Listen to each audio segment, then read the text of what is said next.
Hey YouTube, this is Craig. I'm doing a video on my rifle. It's actually a Norenko SKS M21. It's a version that the CIA financed to help the Afghan-Russian war, help the Afghans actually fight the Russians.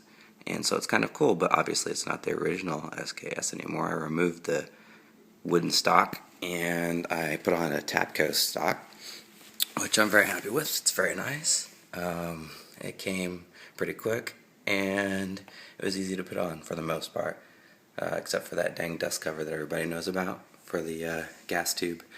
But I also bought the Tapco 20 round magazine. I've got 7 of those, and the sksMagAdapter, which you can see right up here, so that if I want, I can release my magazines like that without having to mess around with the AK style, popping it out like first, just pop it right back in. Very easy, nice and easy. I actually also had to go in and grind this area out right here. I don't know if you can see that. This area right here, because I couldn't get the trigger group out if I didn't grind away at this area. So another thing I decided I wanted to do was get this Utg tri-rail and mount that to the dust cover. And I put some Loctite on that so that it doesn't lose its zero.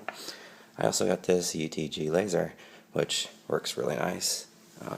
Pressure plate mounted up here, and as you can see, you just hold that sucker down, and I don't know if you can see it, but you probably can't.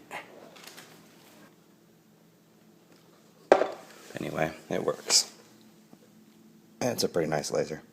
So I also got a Utg scope here. It's a red dot scope.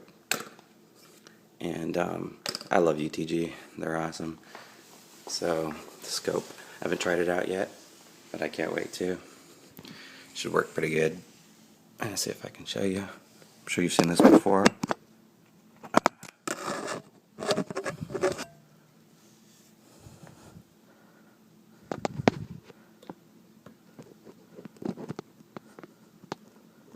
There you go. So the different settings for red, different settings for green. And I also got a Tapco shell deflector, and that comes in handy so my shells don't hit my other scope that I'm going to show you that I have. I also had to file down the inside of the gas tube dust cover in order to get that Utg quad rail to fit correctly. I wanted to keep the bayonet just in case, you know, zombie apocalypse and all. And you can see the 4th rail down there. If I wanted to use it, I just take the bayonet off. And I also put a Utg Bipod in the front. This is a barrel mounted bipod. So I can actually, see if I can do this. If you loosen it up there,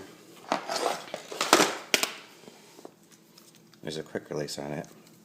Once you get it loose enough, just pop that open and it's off.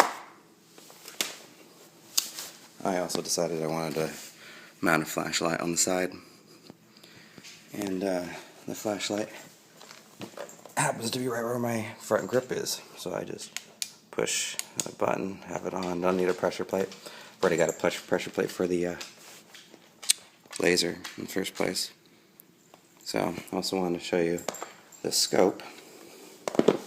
I bought a Utg quick release integral mount for it, and it works really cool too. And all you do is pop that sucker on there and tighten her down. And if it's zeroed, it will keep it zero. So, pretty awesome. And I can also, if I don't want to use this anymore, I can just pop this off. And now, I've got a long range sighting system on. I can just pop back that 6-position butt stock adjustment. That way I don't get scope eye. And take out some long-range targets. So that's pretty much about it. I can't think of anything else. I did a lot of work to this, but I'm very happy with it. And it's shot really well. The mags work awesome. Thank you, Marcus. Truly tactical.